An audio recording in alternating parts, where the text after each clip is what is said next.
જો તમે એક જ સરખી રીતથી બધા કઠોળ બનાવો છો અને કંટાળી ગયા છો તો આ રીતે કઠોળ બનાવવો ખૂબ જ સરસ બની અને તૈયાર થશે.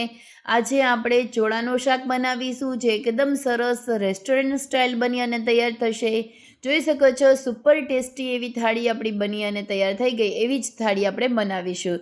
તો તેના માટે ઓવરનાઇટ પલાળેલા ચોળા લઈ લેવાના છે, જોઈ શકો છો. અને આમાં જો નાની એવી ચોળી પણ આવે એ પણ લઈ શકો. હવે એક બ્લેન્ડર જાર લઈ લઈશું. એમાં આપણે 2 ટમેટાં, 2 ડુંગળી ઉમેરી દઈશું. તમને ઈચ્છો તો ડુંગળી લસણ સ્કીપ કરી શકો. લસણ અને આદુ મરચાં ઉમેરી દઈશું. ત્યાર પછી આપણા બેઝિક મસાલા એટલે શું તો કે મરચું પાવડર, હળદર, ધાણા જીરું પાવડર અને નમક. આપણે જે રેગ્યુલરમાં ઉપયોગ કરીએ છીએ ને એ મસાલાને બેઝિક મસાલા કહેવાય. હિંગ ઉમેરી દઈશું અને આ કાચું જીરું ઉમેરી દઈશું. આમાં તમને જે મસાલા ગમતા હોય ને ગરમ મસાલા એ પણ તમે અહીંયા ઉમેરી શકો છો. અને કઢિયાશ ગમતી હોય તો ખાંડ ઉમેરી દેવાની છે. બધા મસાલા અહીંયા જ ઉમેરી દેવાના છે પેસ્ટમાં. જોઈ શકો છો એકદમ ફાઇન એવી આપણી પેસ્ટ બની અને તૈયાર થઈ ગઈ છે. હવે આપણે તેલ ઉમેરી દઈશું. તેલ મૂકી દઈશું ગરમ થવા માટે. એનો વઘાર રાઈ, જીરું અને હિંગથી કરી લઈશું.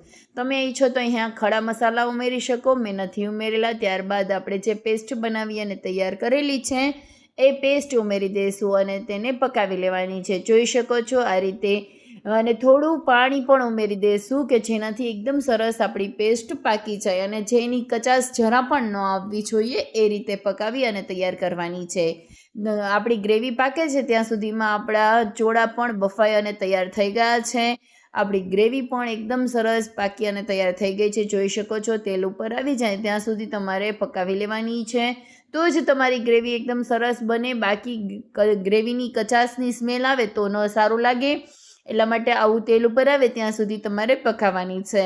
ત્યાર પછી આપણા ચોળા ઉમેરી દેવાના છે અને 2 થી 3 મિનિટ તમારે શાકને ફરીથી એક ઉભરો થાય ત્યાં સુધી તમારે ઉકાળવાનું છે, પકાવવાનું છે. જોઈ શકો છો આપણું એકદમ સુપર ટેસ્ટી એવું શાક તૈયાર થઈ ગયું છે. હવે આપણે એને ધાણા ભાજીથી ગાર્નિશ કરી દઈશું. જોઈ શકો છો એકદમ ટેસ્ટી એવું રેસ્ટોરન્ટ સ્ટાઇલ શાક આપણું બની અને તૈયાર થઈ ગયું છે.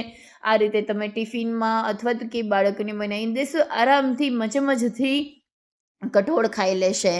આવી આપણી સુપર ટેસ્ટી ગુજરાતી થાળી મળી જાય તો કંઈ બીજું જોઈએ જ નહીં. મેં ચોળાનું શાક, કાચામાં ડુંગળી અને રાઈસ, રોટલી અને મીઠાઈમાં લાડુ અને પાપડ, છાશ તો હોવાની છે આપણા ગુજરાતીના ઘરમાં. હંમેશા કોઈ પણ થાળી હોય, કોઈ પણ ભોજન હોય, છાશ તો રહેવાની જ છે. તો આપણી પ્યારી એવી છાશ ઉમેરી દીધી છે અને આપણી થાળી તૈયાર છે. તમને ગમી હોય તો લાઈક, શેર, સબસ્ક્રાઈબ કરવાનું ભૂલતા નહીં. ફરીથી મળીશું એક નવા વિડીયો સાથે. Thank you for watching. Bye bye.